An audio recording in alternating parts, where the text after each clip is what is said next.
there's a kind of a one-size-fits-all that is hugely problematic for the entire industry.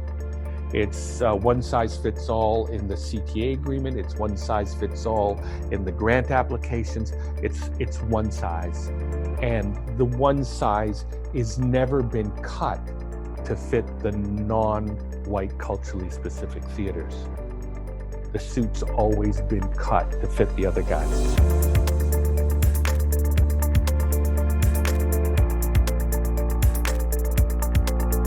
Anyway, we're talking about money. Yeah. So I wanted to talk about, specifically at a theater like Obsidian, what the process is from A to Z. Like, you have an idea for a show to get it funded all the way to opening night. Right. What does that look like versus, any other theater you've had to fund for? Okay. Do you want to start? Yeah. Okay. Well, I'm trying to work out what would be the best historical slice to describe that process.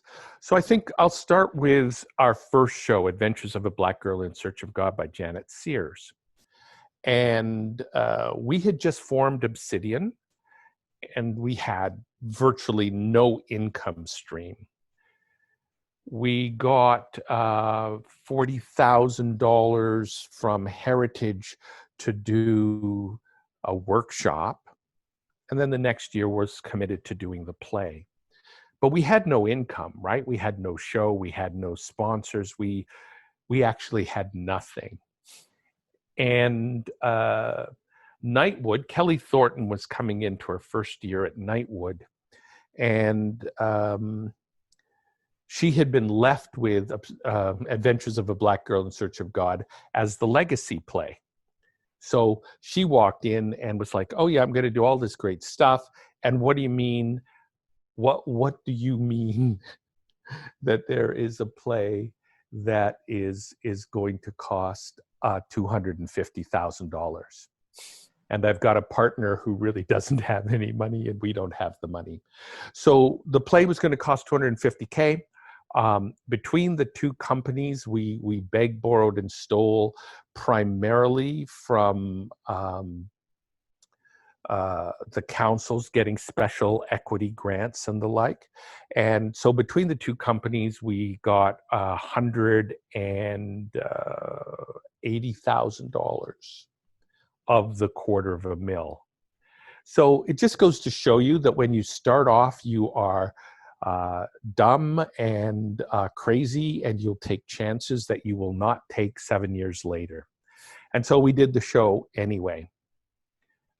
We managed to, get scrape together money for the equity bond. Equity called me, I guess it was about a week before we opened, and said they needed, because of the size of the cast, they needed an extra $8,000 in bond, and we didn't have it, right? So I went and I crashed a mutual fund, and I put up the $8K. And the show was a huge success on a lot of levels, but mostly financially. And it covered off the $70,000 we were missing. But that was horseshoes, man. That was all luck of the draw. And while there was a great deal of support for Obsidian, you still had to have a history. And we got a lot of breaks by people in government. The person who said, I can't give you $40,000 because $40,000 and above means I need to send the request to Ottawa.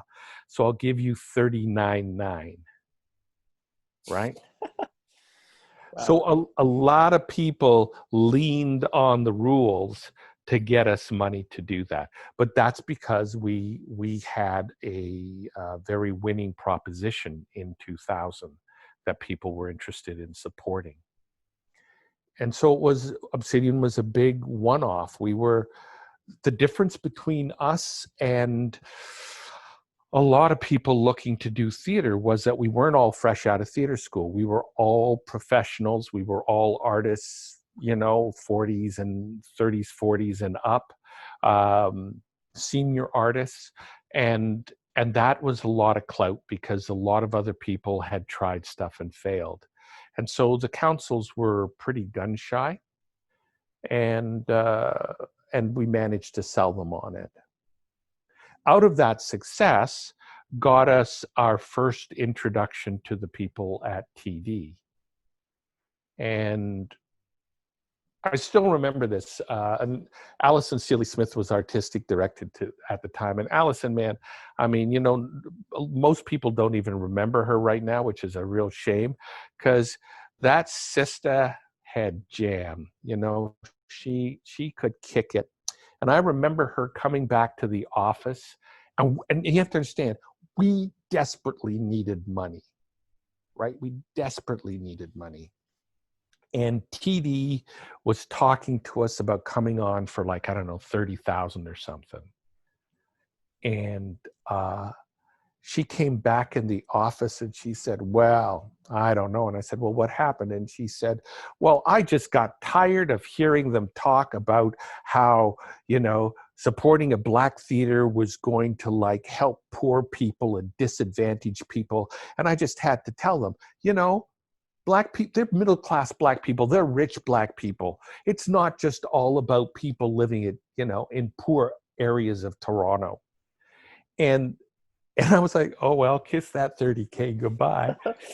But Alison was dead on right. And they respected her. And so we ended up with what I call the golden anchor.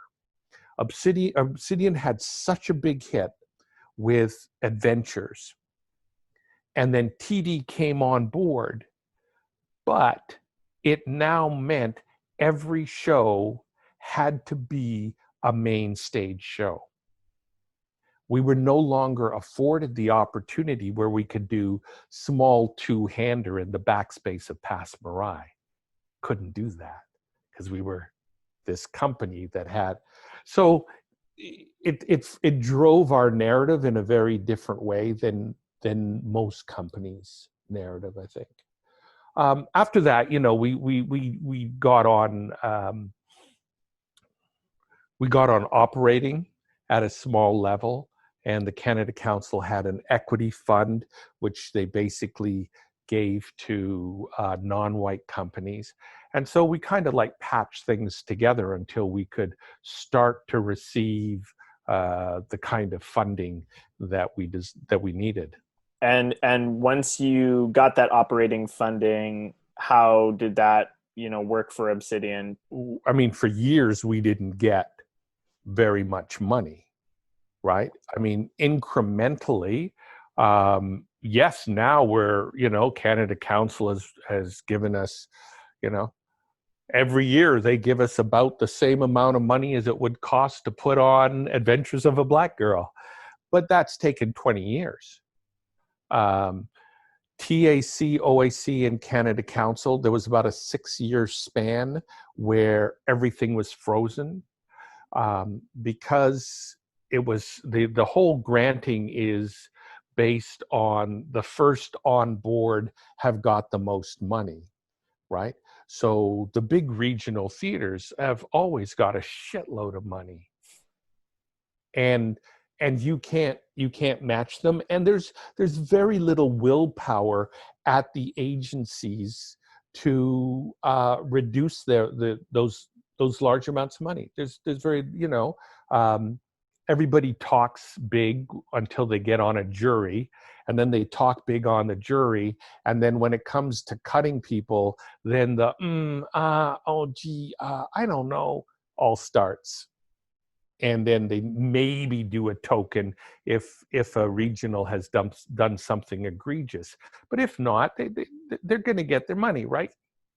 And I think that's one of the reasons why Canada Council went and said, if you don't rep your hood, we're going to cut your money.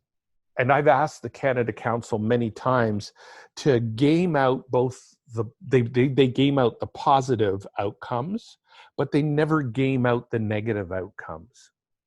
And I always say to them, you've got to game out the negative outcomes as well, because there will be spillover. And so the negative outcome of that policy is a lot of theater companies doing non-white plays really poorly, really ineptly, without any kind of understanding, and a greediness to overbrand anybody else's product and to do everything in their power so when they write their grant, they can look like they're supporting all these people, when in fact what they're doing is just carpetbagging. Have you ever been on a jury yourself? Oh, I've been on lots of juries. Yeah. Lots and lots of juries. So what's that experience like? I think there's seminal experiences for a lot of sectors.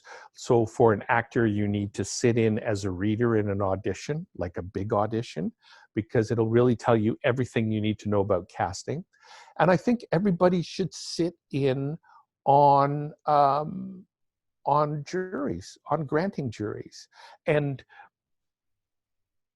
it is an amazing process. I mean, there's a kind of a real attempt to be even-handed and non-judgmental, but you know, true say, somebody y'all don't like your ass on that jury, you ain't getting no money, bro. Somebody gonna find a really nice way to undercut you, and everybody works to try to avoid that. But still, you know, if I'm sitting on a project jury and somebody comes up and says, oh yeah, I really want to do new and innovative Shakespeare in abandoned spaces in the city, it's just there. So I think it's really important, because you learn what a good grant is and you learn what a poor grant is. You'll read more poor grants than you can imagine. People who write grants think that a lot of times they believe they're really so smart, and they don't understand that any scam they can come up with, somebody on the jury already knows about it. Right? It's just a fact. And it's not helped a lot of the times because of the last time I was on a projects jury, the way the application was written.